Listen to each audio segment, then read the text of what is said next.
I want you to picture a typical meditation class for a second. You know the drill, right? Soft lighting, maybe some flutes playing in the background. And you've got a teacher with a really soothing voice telling you to focus on the quality of your presence. Right. Breathe into the discomfort. It's all about letting go, just being. Exactly. It's all very soft. It's about the vibe, the feeling. Yeah. But what if I told you that entire approach is, well, maybe not wrong, but mathematically inefficient? We're looking at some fascinating source material today that basically suggests spiritual awakening isn't some feeling you stumble upon. It's a literal math problem. It is a really bold claim. And if you can count high enough, you solve it. It completely goes against the grain of, modern mindfulness.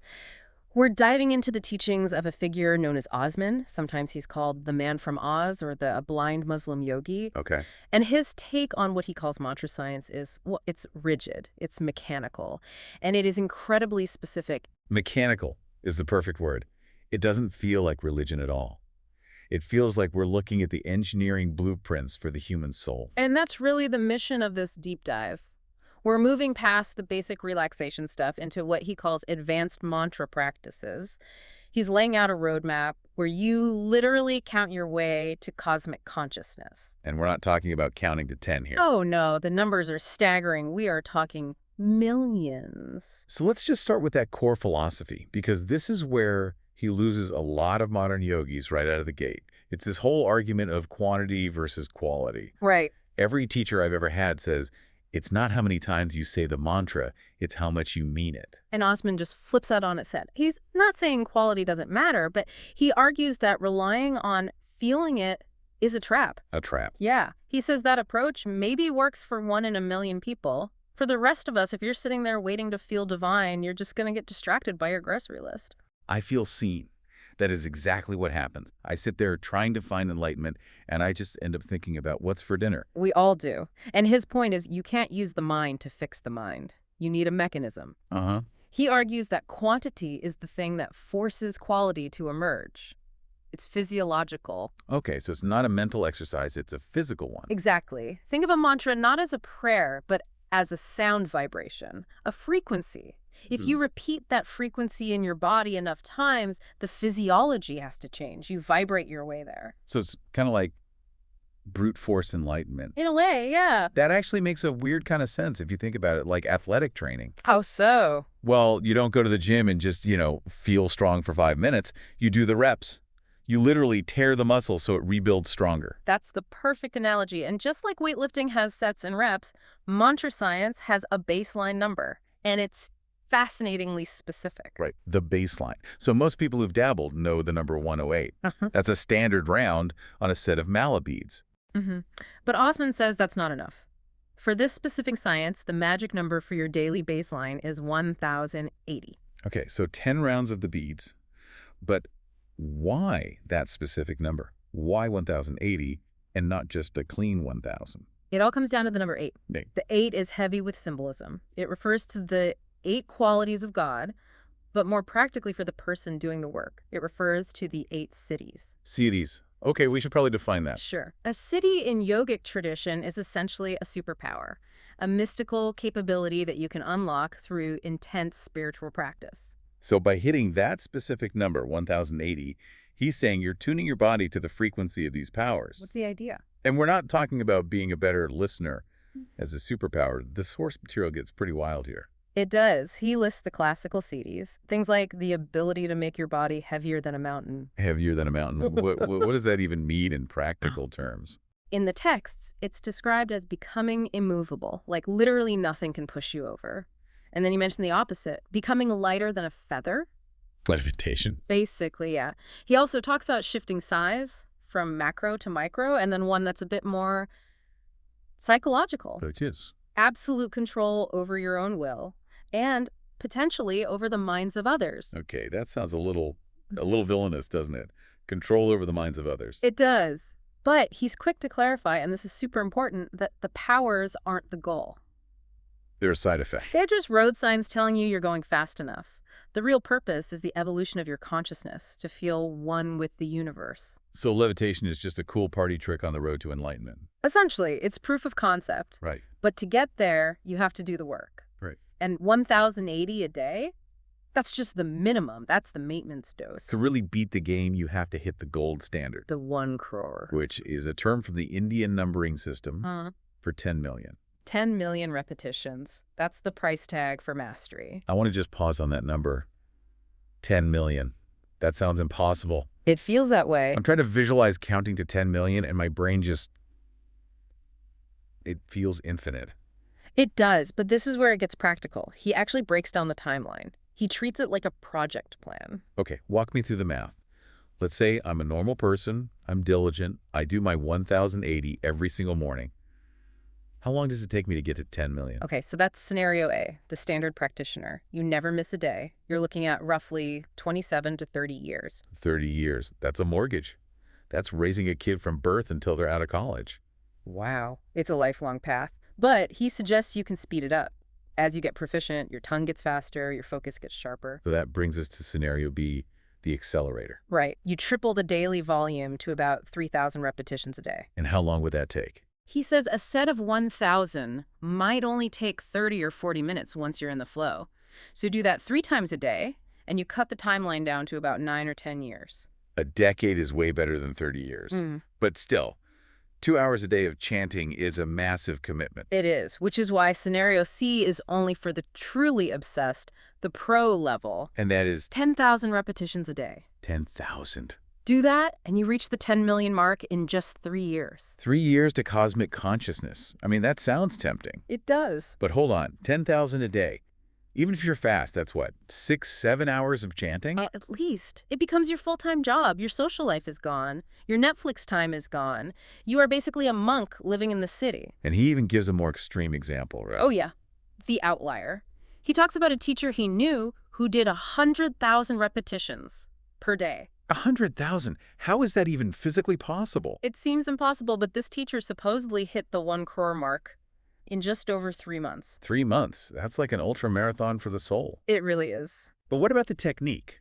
Because if I try to say anything that many times, by the end I'm just going to be slurring, blah, blah, blah. He's very, very strict about this. He calls it the discipline of articulation. You can go fast, speed is good, but you cannot slur. Not at all. He uses an alphabet analogy. You can't say A-G. You have to hit every letter A, B, C, D, E, F, G. If you slur, it's a null rep. It doesn't count. So it's high-speed precision. Exactly. And that leads to the other pillar of his whole philosophy, the discipline of steel. Come hell or high water. That is the rule. You cannot miss a single day. Dinners, parties, tragedies, weddings, life will happen.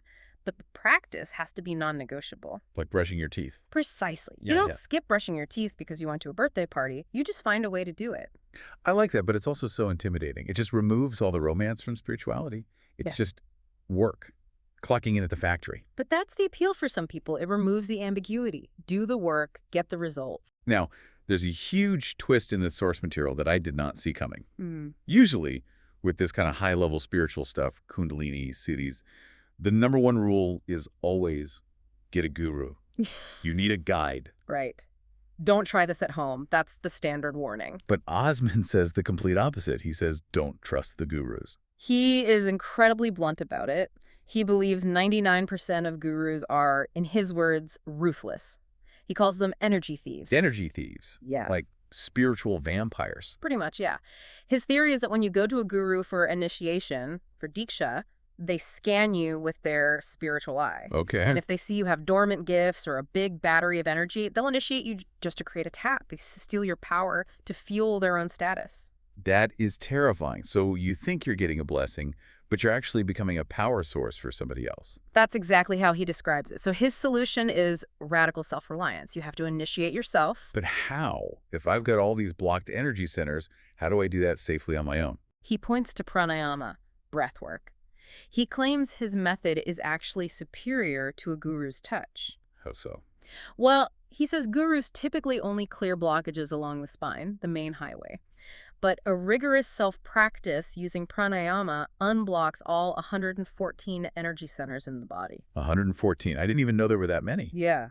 He says a guru opens the highway, but self-practice opens the entire city. It's safer, it's more effective, and your energy stays yours. This caution he has about energy theft leads to another one of his rules, right? The rule of silence. Yes. This is where it gets a little bit like spycraft. What's the rule? He advises you to keep your practice completely secret. Don't tell your friends, don't post about it online, don't wear the robes and beads in public. And that's not just about ego. No, it's about safety. He warns that there are people who look totally normal, your neighbor, the guy at the bank, who are spiritually advanced and predatory. Wait, what? So there are secret spiritual predators just walking around? According to him, yes. And if you're doing 3,000 mantras a day, you're radiating this high vibration energy. You light up like a beacon to them. So you become a target. You become a target. So the rule is, do the work, count the numbers, and tell no one. Be a secret agent of enlightenment. That is wild. It completely changes how you look at a crowd of people. Okay. But we have to ask the skeptic's question. Does this guy walk the talk? Well, he grounds his teaching in his own results over 50 years. He claims he experienced samadhi, that state of non-dual concentration, 38 years ago. Uh-huh. He talks about daily kundalini awakenings. And he does healing work, too. He does. And this part is a little quirky. He offers services like a 10-minute anxiety fix delivered telepathically anywhere in the world for $5. $5? That's suspiciously cheap. It is, but he seems more interested in improving the mechanics of it. But the story that really got me was about the animals. The Sweden connection. Right. He talks about sending energy remotely to an animal foundation in Sweden to help heal traumatized cats. And this connects to a broader ability he thinks we all have, doesn't it? Interspecies communication. He believes that communicating with plants, trees, animals, that's not a miracle. It's a dormant capability in the human brain. The hardware's already there. The hardware is there. You just haven't run enough electricity through it to turn it on. He believes we've just forgotten the password, and the password is 10 million repetitions. So let's just zoom out. We started with the idea that meditation is about chilling out. And he's taken us down this road of accumulation. It's the idea that spiritual power is a battery you have to charge, rep by rep, day by day. It makes the process mechanical, but the result is deeply mystical. It's almost like a video game. You need 10 million XP to level up. You can grind for 30 years, or you can speedrun it in 3, but you can't cheat the code. You have to earn the XP. That's a perfect way to put it, and the choice is stark. You can dabble and get a little relaxation, or you can commit to the math. And even his fast track is 3 years of absolute obsession. That is a staggering amount of discipline. It is.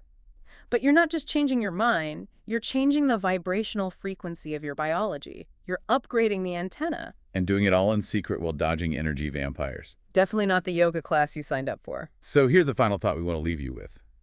Osman suggests that right now, you have hidden spiritual gifts. Telepathy, the ability to talk to your cat, who knows what else.